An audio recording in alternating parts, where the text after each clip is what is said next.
show, as it was hearing it in the We Made It song. That to me personally is one of the best culminating points in the show. I'm not gonna lie. The show is funny in its own, like, stand for American Dad, self-centered prick, borderline Andrew Tate, fresh and fit, like, humor.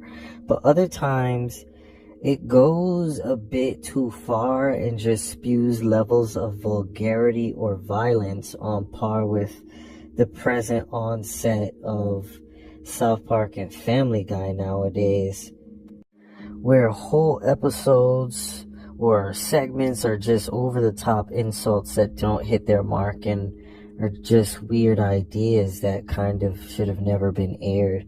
If there was going to be a second potential end to the show and someone was going to go beyond season 3, the fourth season, episode 5 or 6 would suffice, and one could just be left assuming Kenny Powers is still out and about doing his thing, where that context is left in space-time by those biases, or those bases.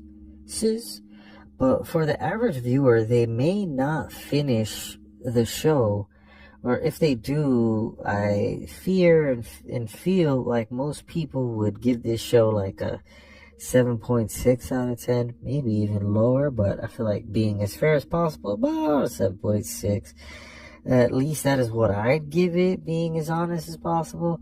Despite that, the show's allegorical sweet spot and recurring lesson is one centered around the ego, the id, and the super ego, and what living in these purported me-first centric oriented aspects of the self can bring when left unchecked, and what it can cost you and bring you at the expense of one's family, one's friends, and those any particular individual may hold dear. Overall, that's all I have to say, quite frankly, about this show. This is more than I thought I would say, quite frankly, about this TV mishigosh. Anywho, this is Mehuang the Dou-zhansheng-fo, thanking you for watching, listening, so on and so forth.